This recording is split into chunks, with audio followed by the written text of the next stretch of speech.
அவுதுபில்லாஹி மினஷ் ஷைத்தானிர் ரஜீம். பிஸ்மில்லாஹிர் ரஹ்மானிர் ரஹீம். அன்பார்ந்த நேயர்களே, பலஸ்தீன் மீட்பு போர் 294வது நாளை எட்டியிருக்கிறது. இந்த 294வது நாள், 93வது நாள், இவையெல்லாம் மிகப்பெரிய முக்கியத்துவத்தை பெறுகின்றன. காரணம், நெதன்யாஹு அமெரிக்காவினுடைய பாராளுமன்றத்தில், அதாவது வேறொரு விதத்தில் சொல்ல வேண்டுமென்றால், இந்த உலகத்தில் நடக்கின்ற மனித இனத்துக்கு எதிரான படுகொலைகளின் தலைமையகமாக திகழும் அமெரிக்க பாராளுமன்றத்தில் உரை நிகழ்த்தி இருக்கிறார். இந்த உரை அவர் நிகழ்த்தி கொண்டு இருக்கும்போதே பல நிகழ்வுகள் காசாவிலும், அதே போல இன்னொரு பெரிய வல்லரசு நாடான ரஃபாவிலும், கான் யூனிஸிலும், ஏமனுடைய தாக்குதல் இஸ்ரேலின் மீதும், ஹிஸ்புல்லாவுடைய தாக்குதல், இவையெல்லாம் அதிகரித்திருக்கின்றன. அவர்களும் தங்கள் பங்கில், இஸ்ரேலும் தங்கள் பங்கில் ஒரு 30 பேரை நேற்று கொலை செய்திருக்கிறார்கள். 146 பேரை காயப்படுத்தி இருக்கிறார்கள். வெஸ்ட் பேங்க் என்று சொல்லக்கூடிய மேற்கு கரையில் இதுவரை 589 பேர் ஷஹீதாகி இருக்கிறார்கள். 5350 பேர் காயம்பட்டு இருக்கிறார்கள். அங்கும் பெரியதொரு யுத்தம் நடந்து கொண்டு இருக்கிறது. நெதன்யாஹுவுக்கு எப்படி ஒரு வரவேற்பு இருந்தது என்று சொன்னால், இதற்கு முன்னால் அவர் உரையாற்ற போகும்போதெல்லாம் ஒரு ஹீரோஸ் வர்ஷிப் என்று சொல்வார்கள். இப்பொழுது ஒரு கிரிமினல்ஸ் வெல்கம், அதாவது இப்பொழுது கொடுக்கிற வரவேற்பு அவருக்கு ஒரு குற்றவாளி, ஒரு போர் குற்றவாளி என்ற அளவிலே கொடுக்கப்பட்டு இருக்கிறது. அதே அமெரிக்காவினுடைய மக்களும், அமெரிக்காவினுடைய மீடியாக்களும், ஓரளவுக்கு ஊடகங்களும், குறிப்பான பார்வையுள்ள ஊடகங்களும் ஒரு வேலையை செய்திருக்கின்றன. நெதன்யாஹு பேச பேச அவனுடைய பொய்யை சைடு பை சைடாக டெலிகாஸ்ட் பண்ணியிருக்காரு. அவருக்கு எதிராக கிளம்பக்கூடிய அந்த போராட்டங்களையும் காட்டியிருக்கிறார்கள். ஆகவே நெதன்யாஹுவினுடைய எந்த தகுடுதத்தமும் அங்கே ஈடுபடவில்லை. என்னத்தை பெருசாக சொல்லிட முடியும்? நான் ஹமாஸ் அழிச்சிட்டேன்னு சொல்ல முடியுமா? முடியாது. 2009 அப்படி சொல்லி தான் எலெக்ஷனுக்கு வந்தேன். இப்போ அவங்க வளர்ந்து நிற்கிறாங்க. நீ அங்கே இருக்கும்போது இங்கே அடி தோட்டி எடுக்கிறனும். அடுத்து டனல்ஸை ஒழிச்சிட்டேன்னு சொல்ல முடியுமா? முடியாது. ஹாஸ்டேஜஸை மீட்டுட்டோன்னு சொல்ல முடியுமா? முடியாது. அப்புறம் என்ன பெரிய ஸ்பீச்சு நீ அங்கே மத்தியப்படுத்தி பேசிடுவேன்? பேசுனது ட்ரம்ப்பு ஈரான் கொலை செய்யறதுக்கு முயற்சி செய்யுன்னு பேசிட்டு வந்திருக்கேன். ஆனால் களத்தில் என்ன நடந்திருக்குன்னா, நேற்று கான் யூனிஸில் தான் இவன் நிறைய அதிகமாக குண்டு போட்டிருக்கான். கான் யூனிஸில் 2 இடத்துல ஆம்புஷ் பண்ணியிருக்காங்க. கான் யூனிஸ் ஆம்புஷோடைய ஹெட் குவார்ட்டர்ஸ், அதாவது திடீர் போராளிகள் குழுக்களுடைய திடீர் தாக்குதலுடைய தலைநகரமாக செயல்படுகிறது. அங்கே போய் 3வது தடையாக போய் பலியாகிட்டு இருக்கிறான். அடுத்தது எப்னாப் கேம்பின் ரஃபா, அது என்னாச்சுன்னா அங்கே டனல்ஸுக்குள்ளால அப்படியே கூப்பிட்றான். டனல்ஸுக்குள்ளால ஒளிச்சிருக்க மாதிரி காட்டுறாங்க. தலையை காட்டுறாங்களா, பொம்மையை காட்டுறாங்களா? இதுக்கு முன்னாடி பொம்மையை வச்சுருந்தாங்க. அந்த பொம்மையை பார்த்துட்டு இவங்க ஓட்டுறது, டனல்ஸுக்குள்ளால மாட்டிக்கிட்டது, ப்ளோ அப் பண்ணது. இப்போ நேற்று என்ன இருக்குன்னா, டனல்ஸுக்குள்ளால இவங்க நிறைய அடர்த்தியாக இருக்க மாதிரி காட்டியிருக்காங்க. அப்புறம் டனல்ஸுக்குள்ளால போக முடியாமல் திணற மாதிரி காட்டியிருக்காங்க. இவனை உடனே எல்லாரும் மாட்டிக்கிட்டான் போல தெரியுதுன்னு ஓடி போயிருக்கான் ஒரே அடி. இப்படி 2 தடவை நடந்துருக்கு. இந்த 2 தடவை இங்கே நடந்ததை அமெரிக்க ஊடகங்கள் நேற்று நெதன்யாஹு அங்கே இருக்கும்போது விமர்சனத்துக்கு உள்ளாக்கி இருக்கின்றன. எப்படி விமர்சனத்துக்கு உள்ளாகி இருக்கிறது என்று சொன்னால், நேற்று நியூயார்க் டைம்ஸு ஒரு இன்வெஸ்டிகேட்டிங் ரிப்போர்ட்டை வெளியிட்டிருக்கு. அதாவது ஒரு புலன் விசாரணை அறிக்கையை வெளியிட்டு இருக்கிறது. அந்த அறிக்கையில் என்ன சொல்லுகிறது என்று சொன்னால், அது அட்லாண்டா மேகசின்லையும் அதே இதை எடுத்து போட்டிருக்காங்க. இஸ்ரேலை உபனாகா என்ற ஒரு இணையதள சேனல், அதை மெஹர் நியூஸ் ஏஜென்சி நமக்கு அதை இங்கிலீஷில் எடுத்து வந்துக்கிட்டே இருக்கு.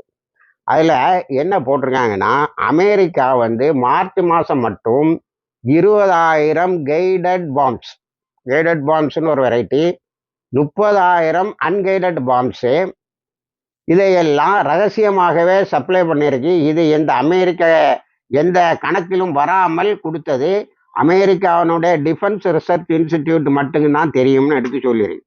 அடுத்தால டனல்ஸை பற்றி ஒரு நீண்ட கட்டுரையே வெளியிட்டு இருக்கிறது. இது ரஃபால இவனை போய் இப்போ சஃபகேஷனில் இறக்குறானோ. அதாவது அமெரிக்கா எவ்வளவு பில்லியனை கொடுத்துன்னு நியூயார்க் டைம்ஸுன்னு சொல்லலை, அட்லாண்டாவும் சொல்லலை. ஆனால் கோடிக்கணக்கில் லட்சக்கணக்கான கோடி டாலரை கொடுத்துருக்கேன். அதுக்கு தெரியுமா? இந்த டனல்ஸை ஒழிப்பதற்கு. அதற்கு 2 உத்திகளை கையாண்டு இருக்கிறார்கள். இது எப்படி? அக்டோபர் 7, 8 தொடங்கிட்டாங்க.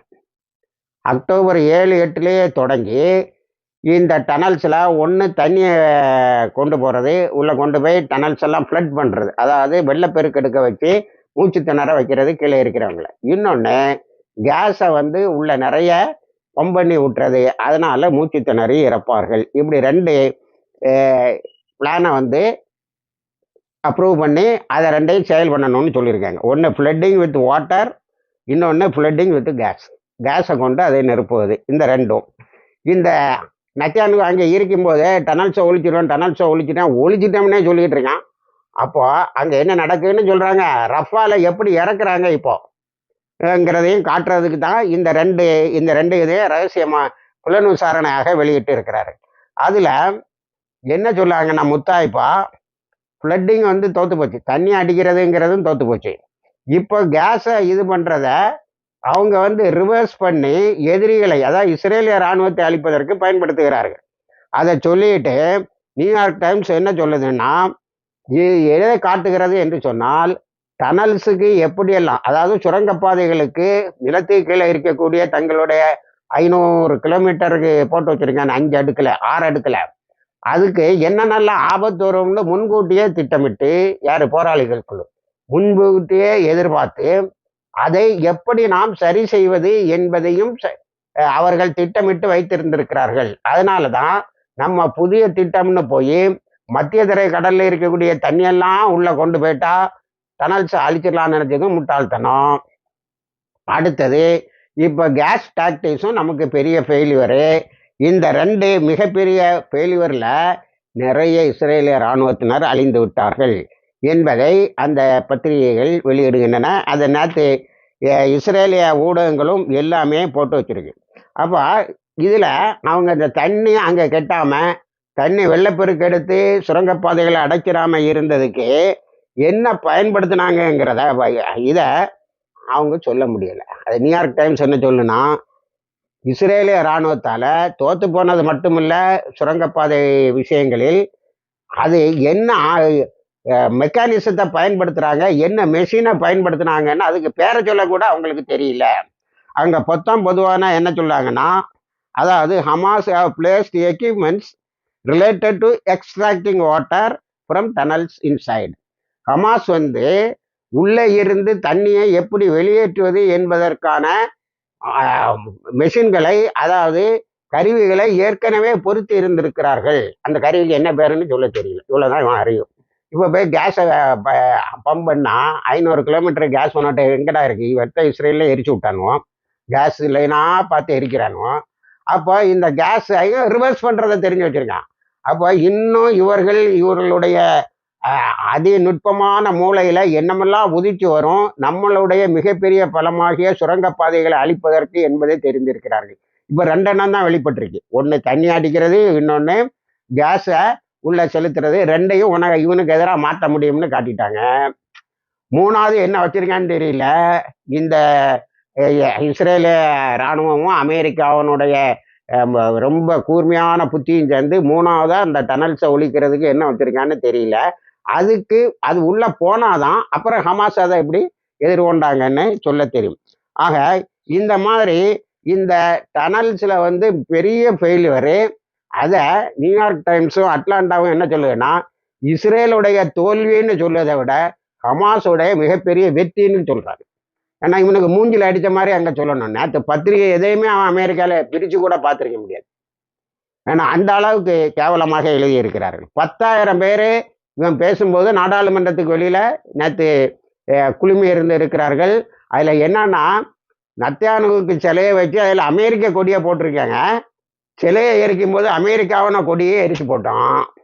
இதை கமலா ஹாரிஸ் வரப்போகிற பிரசிடெண்ட்டுக்கு கேண்டிடேட்டு. அடுத்தது ட்ரம்ப் ஜெயிச்சுட்டு இப்போவே அவர் ஜெயிச்ச மாதிரி எல்லாம் அறிக்கை விடுறாரு ட்ரம்ப்பு. இவங்க 2 பேருமே அமெரிக்க கொடியை எரித்தவர்களை விடமாட்டோம். உடனே இஸ்ரேல் அமெரிக்காவுடைய பத்திரிகை எல்லாம் நீ நத்தியானுடைய சிலையை எரித்தவர்களை விடமாட்டோம்னு சொல்லு. இப்போ அமெரிக்க கொடியை எரித்தவர்களில் 10 பேரை நான் அரெஸ்ட் பண்ணி வச்சிருக்கேன்னு சொல்றான். அவங்க அமெரிக்க பத்திரிகைகள் இன்னொன்னு இடித்து காட்டுகின்றன. அமெரிக்காவினுடைய கொடியை எரித்து விட்டு பாலஸ்தீனுடைய கொடியை அங்கே கெட்டினார்கள். அது நீ கவனிக்கலையான்னு கேட்கறான். இந்த அளவுக்கு அங்கே அசிங்கப்பட்டு போய் நிற்கிறான். இப்போ ட்ரம்ப் நான் பதவிக்கு வர்றதுக்கு முன்னாடி அமெரிக்காவில் உள்ள அழைத்து செல்லப்பட்ட ஹாஸ்டேஜஸ் உடலாம் நான் அழிச்சிருவோம் பிடிச்சிருவோன்னு சொன்னான். நேற்று என்ன சொல்லியிருக்கேன்னா, பைடனை நான் வேற ஒரு இடத்துல வச்சு சந்திக்க போகிறேன். அப்போ நான் அவர்கிட்ட சொல்ல போகிறேன், காசா யுத்தத்தை முடிச்சிரு அப்படின்னு. ட்ரம்ப் என்ன சொல்றான்னா, காசா யுத்தத்தை முடிச்சிரு. பைடனும் சொல்கிறான், ட்ரம்ப்பும் சொல்கிறான். பைடனுக்கு என்னன்னா, அவனுடைய ஆட்சி காலம் முடிகிறதுக்கு முன்னாடி ஒரு டேங்கிபிள் ரிசல்ட்டை காட்டணும்னா ஹமாஸோட ஒப்பந்தம் போட்டு ஹாஸ்டேஜஸை வெளியில கொண்டு வந்துரு என்ன அவனுக்கு. அப்பதான் டெமோக்ராட்ஸுங்கிற ஜனநாயகவாதிகளுக்கு ஏதாவது ஓட்டு கிடைக்கும்னு. ட்ரம்ப் என்னன்னா, காசாவார முடிக்காம நம்ம போய் பதவியில் இருந்த பிறகு அந்த ஹமாஸை இப்படி அடித்தல்னா நமக்கு அவமானம் ஆயிரும்னு பார்க்குறான். இப்போ அமெரிக்காவினுடைய தேர்தலையும் எது ஆதிக்கம் செலுத்துதே, காசா யுத்தம். ஆக இனி அமெரிக்காவினுடைய இந்த நியூயார்க் டைம்ஸு, அட்லாண்டா இதெல்லாம் என்ன சொல்லுதுன்னா, இஸ்ரேலு இன்னும் ஒரு தலைமுறைக்கு ஆயுத உற்பத்தியில் செல்ஃப் சஃபிஷியன்ட்னு சொல்லக்கூடிய தன்னிறைவை பெற முடியாது. 50 வருடமாக நாம் அள்ளி தெரித்த பணத்தை கொண்டு அதால் நிற்க முடியவில்லை. இனிமேலும் இந்த இம்மீடியட் ஃபியூச்சர் வரக்கூடிய எதிர்காலத்திலும் அவர்களால் ஆயுத உற்பத்தியில் தனித்து நிற்க முடியும் என்று தெரியவில்லை. இதுக்கிடையில் அந்த ஆயுதத்துக்கு என்ன விளம்பரம் கொடுத்து வித்தானோ தெரியுமா? பயங்கரமான வியாபாரம். அப்போ இது 50 வருஷங்கிறான் நியூயார்க் டைம்ஸ், ஒத்துக்க முடியாது. அதாவது 1917 இருந்து 14 ஆரம்பம், 32 ஒரு ஜிஹாத் அங்கே நடந்தது. யாரு? இசத்தின் அல் காசம். அந்த பேர்ல தான் இன்னைக்கு இப்போ ஹமாஸ் தங்களுடைய படைப்பிரிவை வைத்து இருக்கிறார்கள். இசத்தின் அல் காசம் படம் நடத்தினார் அவர். அப்போ இன்னைக்கு அமெரிக்கா செய்கிற வேலையெல்லாம் ஆங்கில நாடு செய்து கொண்டு இருந்தது.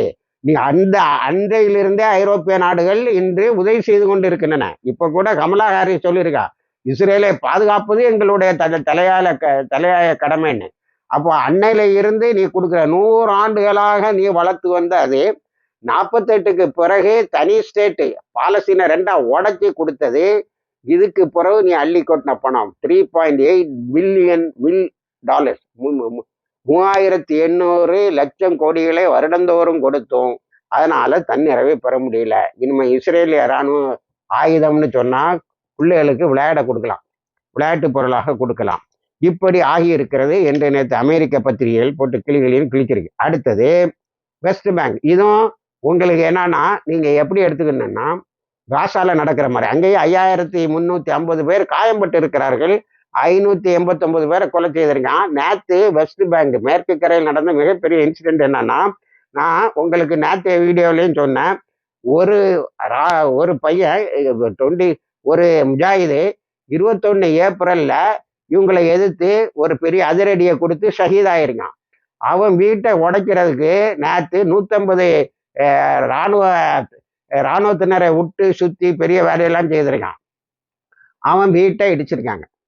அவன் வீட்டை இடித்து முடிக்கும் போது 3 பேர் வாகனத்தில் வந்தார்கள்னு சொல்லாங்க. என்ன வாகனத்தில் வந்தான்னு தெரியல, கடகடா சுட்டு தள்ளிட்டான். அதை இஸ்ரேல் 3 பேர் வீட்டை இடித்து கொண்டிருந்த 3 இராணுவத்தினர் காயம்பட்டார்கள். 2 பேர் சீரியஸு, ஒரு ஆள் ரொம்ப நிமிந்து நடக்கான், அப்படி இப்படிலாம் கணக்கு விடுவான். ஆனால் 30 பேர் பாதிக்கப்பட்டிருக்கிறார்கள். சுட்டு தள்ளிட்டு போயிட்டான். ஆனால் அவனை இன்னும் தேடான். அந்த பிள்ளைகளை அவங்களால அரெஸ்ட் பண்ண முடியல. அவர்களை தேடிக்கொண்டே இருக்கிறார்கள். அது நேற்று அது நடந்த அன்னையிலிருந்து இன்னைக்கு வரைக்கும் அதான் பேச்சு. எப்படி வந்தா, எப்படி தாக்கினா, எப்படி போனாங்கிறது. அந்த கண்ட்ரோலர் சொன்ன மாதிரி இங்க ஒண்ணுக்குமே புண்ணியப்பட மாட்டீங்கிறது அவங்களுடைய அந்த கல்கிலால நடந்த அந்த துப்பாக்கி சூடு இன்றும் பேசப்படுகிறது. திரும்பியும் அடிச்சிருக்காங்க. இப்போ இந்த செட்டிலர்ஸுக்கு, அதாவது வந்தேரிகளுக்கு மேற்கு கரை பெரிய பாதுகாப்பான இடம்னு சொல்லி 8157 புதிய குடியிருப்புகளை பிளான் பண்ணியிருக்கான். 25க்கு மேல எழ முடியல. ஏன்னா போரா யாருலாம் நிலத்தை இழந்தானோ அவன்லாம் இப்போ தனித்தனி பிரிகேடர் ஆகிட்டான், தாக்கி கொண்டே இருக்கிறார்.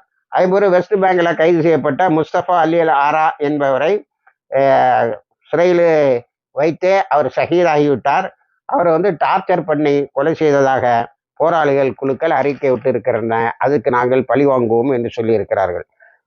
அடுத்தால நம்ம ஹிஸ்புல்லாவுக்கு வந்தா, ஹிஸ்புல்லா நேற்று பயங்கரமாக ஒரு தாக்குதலை நடத்தி இருக்குது.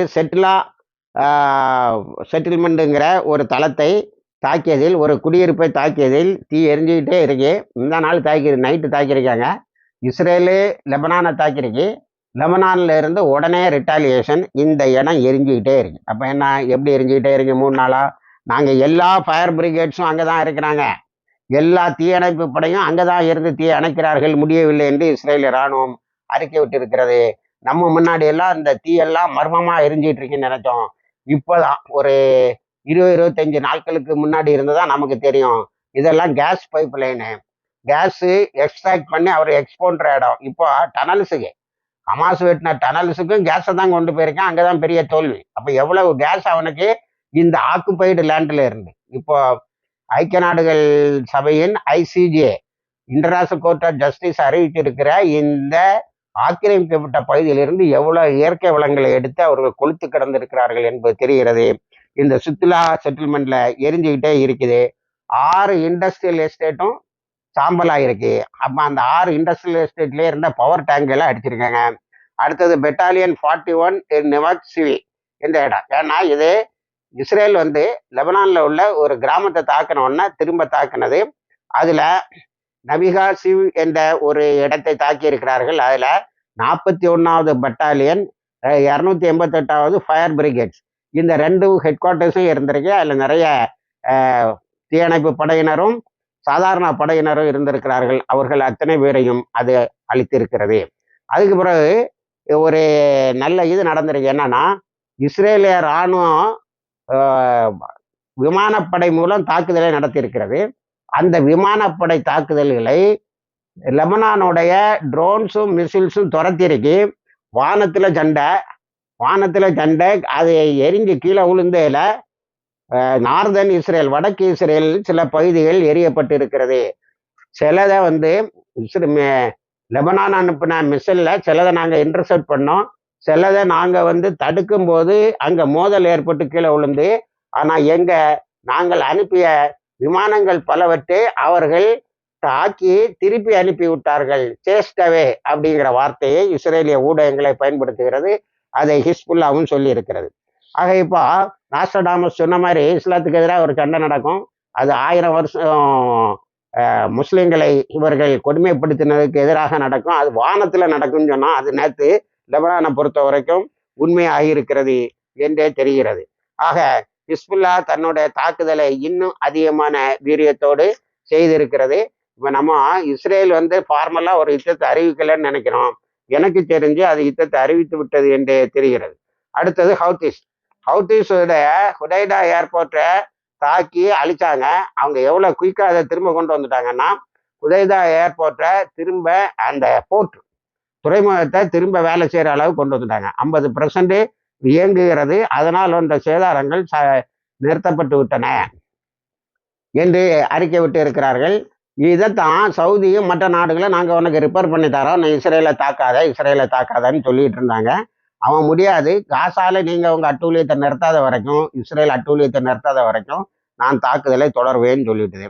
அடுத்தது இந்த டெல் அவீவ் நடத்தின தாக்குதலை பற்றி அமெரிக்காவில் நெத்தன்யாஹூவுக்கு கொடுக்குற வரவேற்பில் ஒன்று என்னன்னா, டெல் அவீவில் நடந்த தாக்குதலில் அதனுடைய இம்ப்ளிகேஷன்ஸு அது அவ்வளோத்தையும் போட்டுக்கிட்டு இஸ்ரேலினுடைய எந்த பகுதியும் பாதுகாப்பாக இல்லை. இப்போ நான் சொல்லதை வச்சு ஒரு அசஸ்மெண்ட் பார்த்தீங்கன்னா, இஸ்ரேலு ஆயுத உற்பத்தியில் தன்னிறைவே பெற முடியாது, டனல்ஸை ஒன்றும் பண்ண முடியாது, ஹாஸ்டேஜஸை மீட்க முடியாது, ஹமாஸு வலிமை பெற்றுக்கிட்டு தான் இருக்காது, அழிக்கிறதுங்கிற பேச்சுக்கு இதே இல்லை.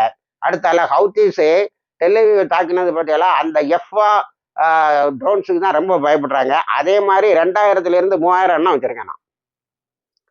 அது ஹவுத்தீஸோடைய இந்த பலத்தை பற்றி சொல்லும்போது அவர்கள் பொருளாதார நெருக்கடி, பட்டினி, பசி, அகதிகள் இப்படி வாழ்ந்து கொண்டு இருக்கக்கூடிய ஒரு நிலையில் இதை செய்து கொண்டு இருக்கிறார்கள் என்று இந்த பத்திரிகைகள் அவர்களை சிலாகித்து எழுதுகின்றன. அடுத்தது ஹாஸ்டேஜஸுக்கு வந்தால், நேற்று ஒரு 5 பணத்தை எடுத்து போட்டானோலா, இவர் அங்கே ஹாஸ்டேஜோட ஃபேமிலியோட போயிருக்காரு, எங்கள் நத்தியான்ஹூ அமெரிக்காவுக்கு. அவர் நேற்று மீட்டது 5 உடம்பு. 5 உடம்பு இவங்களால குண்டடிப்பட்டு செத்தது. அப்போ அங்கே அமெரிக்காவுக்கு என்ன செய்தி அனுப்புகிறாங்கன்னா, ஓ நத்தியான்ஹூவே, நீ யாரை மீட் பண்ணு சொன்னாயோ அந்த பாடியை நாங்கள் தந்து தான் நீ எடுத்துக்கிட வேண்டிய அளவில் இருக்கிறது என்பதை சொல்லி இருக்கிறார்கள். ஆக சகோதரர்களே, இப்படி மிகப்பெரியதொரு யுத்தமாக இது போய்கொண்டு இருக்கிறது. அதை நாம் இணைந்திருங்கள். எல்லா தகவலையும் உங்களுக்கு கொண்டு வந்து சேர்க்கிறோம். பாகிர் தவான் அல்ஹம்துலில்லாஹ்.